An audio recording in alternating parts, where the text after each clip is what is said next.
Good morning students. Last class में हमने कपास के बारे में पढ़ा था। आज हम अगले रेशे के बारे में पढ़ेंगे। जैसा कि आपने लास्ट क्लास में पढ़ा था, जो कपास है वह एक तरह का वनस्पति रेशा है, वह हमें कपास के पौधे से प्राप्त होता है। तो अगला रेशा हमारा वनस्पति जो है, ओरिजिन का जो रेशा है, उसको हम कहते हैं लिनन। तो जो लिनन है वह एक बास्ट फाइबर है, क्योंकि यह हमें तने से प्राप्त होता है।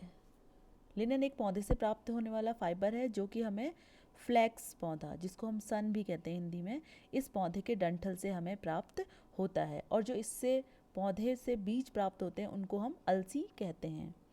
तो यह रेशा मुख्य रूप से सेल्यूलोज से बना हुआ होता है और हमें अलसी के पौधे या सन के पौधे या लिनम यूसीटाइटिसियम के डंठल से प्राप्त होता है। अगर हम लिनन की उत्पत्ति देखें तो लिनन की उत्पत्ति 4वीं शताब्दी में प्राचीन मिस्र में हुई थी। यहाँ पर क्या था, जो मम्मी होती थी, मम्मीज, उनको इस कपड़े में लपेटा जाता था। और हमें इस बात के भी प्रमाण मिलते हैं कि इसका निर्माण विभिन्न जो हमारी प्राचीन सिविलाइजेशन थे, बेबीलोनियन थे, रोमन थे, उनके द्वारा इसका उपयोग किया जाता था। तो लिनन का तात्पर्य उस कपड़े या धागे से है जो हम फ्लैक्स के रेशे से मिलके बना रहे हैं, अर्थात सन से प्राप्त होने वाले रेशे को मिलकर बुनकर जब हम कोई वस्त्र बनाते हैं तो उसे हम कहते हैं लिनन। तो अगर हम सन पौधे को देखें तो वह एक वार्षिक रूप से उगने वाला पौधा है और इसे उगाने के लिए हमें 18 से 20 डिग्री सेल्सियस तापमान की आवश्यकता होती है और लगभग 75% हमें ह्यूमिडिटी की आवश्यकता होती है। तो अगर हम प्रेजेंट कंटेक्स्ट में देखें तो चीन है जो वर्तमान में लिनन का सबसे बड़ा उत्पादक देश है। इसके अलावा पश्चिमी यूरोप के कुछ देश जैसे जैसे फ्रांस, बेल्जियम और नीदरलैंड भी इस फाइबर को उगाने में बहुत आगे हैं। तो अगर हम देखें तो यह जो रेशा है या लिनन का जो फ्लैक्स जो फाइबर है वो बहुत ही बहुमुखी है, क्योंकि इससे हम विभिन्न मोटाई और के जो वस्त्र है वो प्राप्त कर सकते हैं और इसको हम अनेक अन्य फाइबर जैसे कपास है या अलग सिंथेटिक फाइबर है उनके साथ जोड़कर भी नए वस्त्र का निर्माण कर सकते हैं।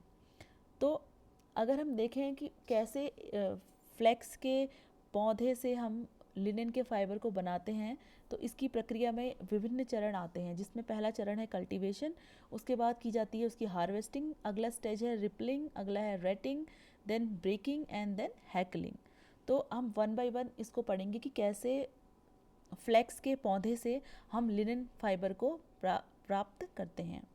तो जो सन या फ्लैक्स है उसको उपजाऊ भूमि में जहाँ अच्छी जल निकासी की सुविधा उपलब्ध हो ऐसी सॉइल में बोया जाता है और इसे मार्च या अप्रैल के महीने में बोया जाता है। और जो बीज हैं उन्हें हम 1 से 2 सेंटीमीटर की गहराई पर उगाते हैं और 100 दिन के बाद जो पौधे हैं वो अपनी मेचोरिटी को प्राप्त करते हैं। तो हम देखेंगे प्रत्येक पौधे में 80 से 100 पत्तियाँ स्टेम सी निकली हुई होती हैं और फिर इनमें फूल लगते हैं जून के महीने में। तो जब इनमें फूल लगते हैं तो तब इनके पौधे लगभग 100 सेंटीमीटर की ऊंचाई तक हो जाते हैं, लगभग 1 मीटर के आसपास की ऊंचाई के हो जाते हैं। तो अगर हम देखें तो यह जो फसल है वह कीड़ों के प्रति या कीटों के प्रति बहुत अधिक प्रतिरोधी है, तो इसलिए इसे आसानी से जैविक रूप में उगाया जा सकता है और इसके लिए बहुत कम पानी की आवश्यकता होती है। जब हम इसका कल्टीवेशन कर लेते हैं तो फिर हमें इसकी कटाई करनी होती है। तो जब हम इस फ्लैक्स की कटाई करते हैं तो इसमें हम कटाई करने के बजाय इसको उखाड़ देते हैं, मतलब इसको काटने के बजाय इसे खींचकर जड़ सहित उखाड़ दिया जाता है, जिससे पौधा क्या होता है, बहुत लंबे समय तक टिका रहता है और हमें जो फाइबर प्राप्त होते हैं, जो रेशा प्राप्त होता है, वो भी लंबा प्राप्त होता है। तो उसके बाद हम सन को की जो उखाड़ी हुई जो पौधे हैं उनको बांध देते हैं बंडल के रूप में और इन बंडलों को हम कहते हैं बीड्स। और फिर हम इन्हें इकट्ठा करके कुछ समय तक उस ज़मीन पर खुला छोड़ देते हैं ताकि ये पूरी तरह से सूख जाए। कई कई जगहों पर इनको उसको टांग भी दिया जाता है जिससे कि ये धूप में अच्छी तरह से सूख जाए। तो जब ये सूख जाता है तो जो हाई क्वालिटी का जो फ्लैक्स फाइबर होता है वह सूखने पर सफ़ेद हो जाता है और जो कम क्वालिटी वाला होता है वो हल्का भूरे रंग का होता है। तो इसके बाद हार्वेस्टिंग के बाद इसमें की जाती है रिपलिंग। रिपलिंग जो है वो फ्लैक्स का जो पौधा है उससे बीज निकालने की प्रक्रिया है। हम देखेंगे कि इसके जो तना है, इसके शीर्ष पे बहुत सारे बीज लगे हुए हैं जिससे हमें अलसी प्राप्त होती है। तो हम एक कील नुमा संरचना के माध्यम से इन पौधों को खींच लेते हैं, जिससे कि बीज क्या होते हैं, अलग हो जाते हैं तने से। इसके बाद इसमें की जाती है रेटिंग की प्रोसेस। रेटिंग की प्रोसेस जो है ये एक बहुत महत्वपूर्ण चरण है फ्लेक्स के फाइबर की प्रोसेसिंग में। इसमें क्या होता है, रेटिंग की प्रक्रिया में हम क्या करते हैं, फ्लेक्स जो पौधा है उसके जो बंडल्स हैं उनको हम 4 से 5 दिन तक पानी में डुबोकर रख देते हैं। जब हम पानी में डुबोकर रखते हैं तो नमी के कारण जो बैक्टीरिया होते हैं वो जो डंठल होता है, जो अंदर का डंठल होता है फ्लेक्स का, उसको सड़ाने का कार्य करते हैं, और जिससे क्या होता है कि डंठल सड़ जाता है और जो बाहर रेशे होते हैं डंठल के वो आसानी से हमें निकाले जा सकते हैं। तो जो पेक्टिन नाम का जो पदार्थ होता है वो रेशों को और डंठल को जोड़े रखता है। तो जब हम इसे पानी में डुबो कर रखते हैं तो मॉइस्चर की वजह से, सनलाइट की वजह से और मिट्टी में जो मौजूद हमारे बैक्टीरिया होते हैं उसकी वजह से पेक्टिन टूटने लगता है। तो पेक्टिन टूटने लगता है तो जो डंठल होता है उससे हम आसानी से रेशों को अलग कर सकते हैं। लेकिन जो पेक्टिन को विघटित करने वाले जो सूक्ष्म जीव हैं वो मोस्टली गर्म और नमी वाले वातावरण में एक्टिवेट होते हैं। लेकिन अगर हम जो फ्लेक्स का फाइबर है, फ्लेक्स का पौधा है, उसको लंबे समय तक अगर हम पानी में डुबो के छोड़ दें तो रेशे भी क्या होते हैं, वो सड़ जाते हैं। इसलिए हम जब रेटिंग की प्रक्रिया कर रहे होते हैं तो हम लगातार पानी को बदलते रहते हैं या फ्लेक्स के जो पौधे हैं उसको धोते रहते हैं। तो इसलिए इस प्रकार रेटिंग की प्रक्रिया कंप्लीट होती है। फिर रेटिंग के बाद अगला स्टेप आता है ब्रेकिंग और स्केचिंग।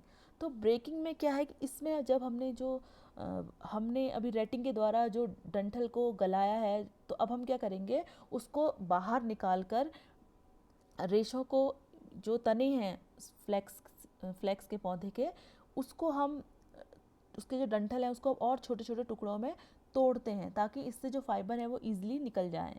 रेटिंग की प्रक्रिया में उसको हमने गला दिया था तो जिससे तने और जो रेशे हैं वो अलग हो गए हैं। लेकिन अब हम यहाँ पर क्या कर रहे हैं, एक यांत्रिक प्रक्रिया द्वारा उसको क्या कर रहे हैं, उसके तने को बार बार ऊपर नीचे इस लकड़ी नुमा जो संरचना है इसके द्वारा उसको पीटा जा रहा है। तो ये जो फ्लेक्स का जो पूरा तना है इसको इस डंडी नुमा संरचना से पूरा ऊपर से नीचे तक पीटा जाता है, जिसके द्वारा जो तने हैं, तने में से जो डंठल है वो पूरी तरह से अलग होकर गिर जाता है बचा हुआ, और जो रेशे हैं वो पूरी तरह से अलग हो जाते हैं।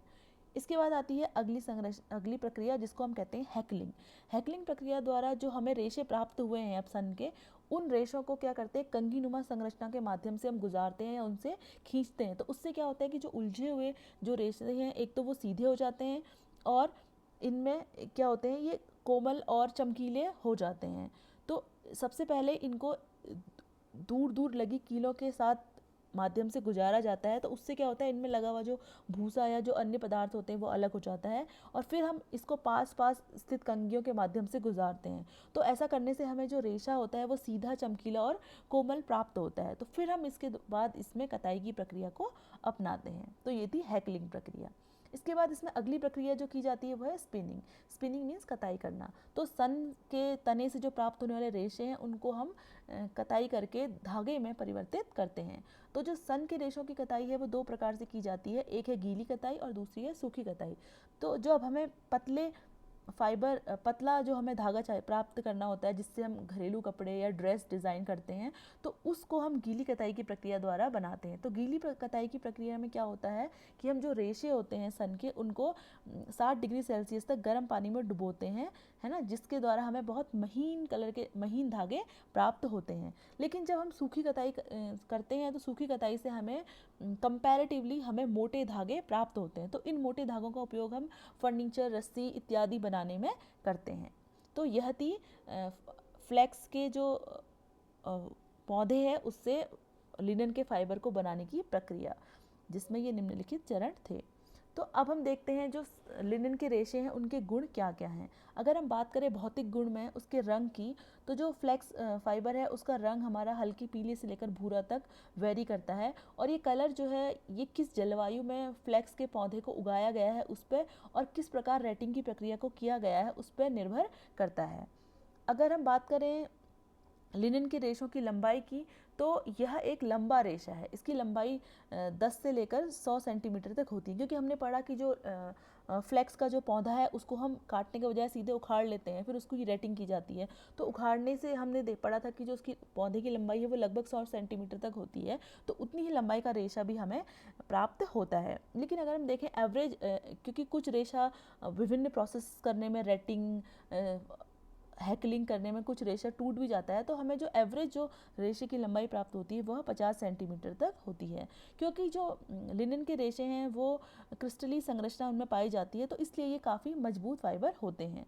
अगर हम इनके आकार की बात करें तो अगर हम इनको माइक्रोस्कोप में देखें तो सन के जो रेशे हैं वो गोल किनारे वाले बहुत बहुभुजीय होते हैं। तो इनमें कई भुजाएं हैं और इनके बीच में हमें ल्यूमन भी दिखाई देता है। ल्यूमन एक खोखली संरचना होती है जो हमें कपास में भी पाई जाती है।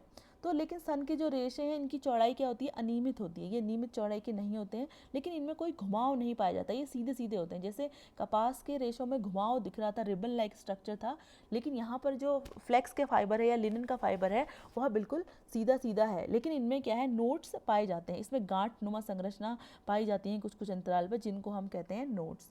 तो कपास की तुलना में जो सन के रेशे हैं वो थोड़े मोटे होते हैं और इनका जो व्यास है 12 से लेकर 16 माइक्रोमीटर तक होता है। इसके अलावा जो इसकी अगर हम इलास्टिसिटी की बात करें तो जो सन के रेशे हैं उनकी जो इलास्टिसिटी है वो 5.5 से 6.5 ग्राम पर डीनियर है। और जब ये गीले होते हैं तो इनकी जो स्ट्रेंथ है वो क्या होती है, बढ़ जाती है। जैसे कपास में भी गीले होने पर उनकी स्ट्रेंथ बढ़ जाती है, उसी प्रकार जो लिनन के रेशे हैं वो भी गीले होने पर इनकी जो स्ट्रेंथ है वो बढ़ जाती है। अगर हम इसके लचीलेपन की बात करें तो क्योंकि जो फ्लेक्स फाइबर या लिनन का फाइबर है उसमें क्रिस्टली संरचना पाई जाती है, तो जिस कारण जो इनकी फ्लेक्सिबिलिटी है ये बहुत ही कम होती है। तो ये बहुत ज़्यादा लोच में नहीं होते हैं, इनमें लचीलापन बहुत ही कम होता है। तो इसलिए इससे बने वस्त्रों में आसानी से सिलवटें और झुर्रियाँ पड़ जाती हैं। अगर हम इसकी इलास्टिसिटी, रिकवरी और की बात करें तो जो सन के फाइबर हैं इसमें जो स्ट्रेचेबिलिटी है और जो लोचमयता होती है या लोचमय पुनः प्राप्ति है वो काफ़ी कम होती है। अगर हम इसकी स्पेसिफिक ग्रेविटी की या घनत्व की बात करें तो इसका घनत्व 1.54 ग्राम पर सेंटीमीटर क्यूब है। तो ये कपास के रेशे के जितना ही है और इसको हम भारी फाइबर की कैटेगरी में रखते हैं। अगर हम नमी पुनः प्राप्ति की बात करें तो जो सन के रेशे हैं वो 20% तक नमी को पुनः प्राप्त कर सकते हैं। तो जिस कारण से क्या होता है, यह जो प्रॉपर्टी है ये लिनन के फाइबर को पहनने के लिए आरामदायक कपड़ा बनाने में बहुत उपयोगी होती है। इसके अलावा इसके जो पॉलीमर्स होते हैं इनमें OH बॉन्ड पाए जाते हैं, जिसके कारण ये बहुत ज़्यादा क्या होते हैं, पानी को अवशोषित करने की क्षमता रखते हैं। तो ये वाटर के मॉलिक्यूल्स को अपनी ओर आकर्षित करते हैं। अगर हम लिनन के रेशों की चमक की बात करें तो यह कपास की तुलना में थोड़े अधिक चमकीले होते हैं। इनमें जो चमक होती है वो इस कारण होती है क्योंकि इनके ऊपर एक मोम की पतली परत चढ़ी होती है और इनकी लंबाई भी कपास के रेशों से लंबी होती है। इस कारण इनकी चमक कपास की तुलना में ज़्यादा होती है। अगर हम इनकी थर्मल प्रॉपर्टीज़ की बात करें तो जो लिनन के रेशे हैं ये आमतौर पर सबसे अच्छे रेशे हम मानते हैं, क्योंकि ये इनमें जो इलेक्ट्रिसिटी है या इलेक्ट्रिक चार्ज है वो उत्पन्न नहीं होता है। इनकी चालकता बहुत अच्छी है, जिस कारण इनको हम आसानी से पहन सकते हैं गर्म मौसम में। इसके साथ ही ये जो रेशा है वो थर्मोप्लास्टिक नहीं होता है और इसको अगर हम जलाएंगे तो ये बिना पिघले जलता है। तो ये थी लिनन की भौतिक गुण। अब हम लिनन के रासायनिक गुण के बारे में बात करते हैं। अगर हम लिनन के रासायनिक गुण के बारे में बात करें तो पहली आती है ब्लीचिंग प्रोसेस। अगर हम ब्लीचिंग की बात करें तो कपास की तुलना में जो लिनन के फाइबर हैं उनको ब्लीच करना थोड़ा कठिन होता है। क्यों? क्योंकि इनमें पेक्टिन और गोंद या वैक्स जैसी जो एलिमेंट्स हैं वो पाए जाते हैं, ऐसी इम्प्योरिटीज़ पाई जाती हैं, जिस कारण जो ब्लीचिंग प्रक्रिया है वो थोड़ी सी मुश्किल इन रेशों के लिए हो सकती है। अगर हम एसिड के प्रभाव की बात करें तो जो लिनन है वो जो वीक एसिड है उनसे प्रभावित नहीं होता, लेकिन अगर हम कंसनट्रेटेड या स्ट्रॉन्ग एसिड का इस पर प्रयोग करेंगे तो उससे वो डैमेज हो जाएंगे। और अगर हम क्षार के प्रभाव की बात करें तो जो क्षार का घोल है, क्षार है, उनके प्रति जो लिनन है वो अच्छा प्रतिरोधी होता है, जैसा कि कपास भी था। और कीटों के प्रभाव की बात करें तो जो लिनन के रेशे हैं उन पर कीट का आक्रमण बहुत अधिक नहीं होता है। तो ये सभी थी लिनन के रेशे की रासायनिक गुण। तो अगर हम लिनन के या फाइबर की, कपड़े की अगर विशेषता की बात करें या उसकी उपयोगिता की बात करें, तो जो लिनन का जो कपड़ा है वह वस्त्र उपयोगी, जो हमारे अपैरल हैं, परिधान बनाने के साथ साथ जो हमारे हाउस होल्ड आइटम्स हैं, जैसे कारपेट्स हैं, रग्स हैं, मैट्स हैं, या फिर सोफ़ा कुशन हैं, कवर हैं, हमारे ड्रेपरीज हैं, इन सबको बनाने में इसका उपयोग किया जाता है। तो लिनन से बने जो कपड़े होते हैं वो बहुत ही कंफर्टेबल होते हैं। क्यों? क्योंकि जो लिनन है वो एक तरह का नेचुरल फाइबर है। इसके में बहुत सारे पोर्स पाए जाते हैं जो हवा को ईजिली सर्कुलेट करते हैं, तो जिस कारण हमें जो वस्त्र है वो पहनने में कंफर्टेबल बना रहता है। इसके साथ ही जो लिनन फाइबर है वो कपास की से ज़्यादा क्या है, मजबूत फाइबर है। तो इसकी जो मजबूती है वो कपास की तुलना में 2 गुनी होती है। तो इसलिए जो ऐसे वस्त्र जहाँ हमें अधिक घर्षण लगता है, उन जगहों पर लिनन के फाइबर से बने वस्त्रों का उपयोग किया जाता है। इसके साथ ही इससे बने वस्त्र जो होते हैं इन्हें ईजिली धोया जा सकता है और ड्राई क्लीन किया जा सकता है। और इसके साथ ही इससे बने जो वस्त्र हैं वो अच्छे अवशोषक होते हैं। तो इसलिए जैसे टॉवल मटेरियल है या फिर जहाँ पर एब्जॉर्बेंसी की ज़रूरत है, उन जगहों पर लिनन के जो रेशे हैं उनका उपयोग किया जाता है। इसके साथ ही इसमें रंगाई और प्रिंट आउट हम आसानी से कर सकते हैं। और जो लिनन के जो वस्त्र हैं वो हल्के से लेकर भारी वजन तक बहुत सारी रेंज में बनाए जा सकते हैं। तो हमारी जो नीड है उसके अनुसार हम इसको, वजन को, जो लिनन के रेशे हैं उसको पतले से मोटे, अनेक तरह से उसके वस्त्रों को बनाए जा सकता है। इसके साथ ही जो लिनन से बने हुए वस्त्र हैं उनमें जो स्टैटिक चार्ज है वो उत्पन्न नहीं होता। और जो पाइलिंग की समस्या, मतलब जैसे हम देखते हैं कि वस्त्रों पर रोए उठ जाते हैं, है ना, तो जब स्टैटिक चार्ज उत्पन्न होता है तो उस कारण से उनमें रोए उठ जाते हैं। तो लेकिन जो लिनन का फाइबर है उसमें स्टैटिक चार्ज बहुत ही कम उत्पन्न होता है, और इस कारण उसमें जो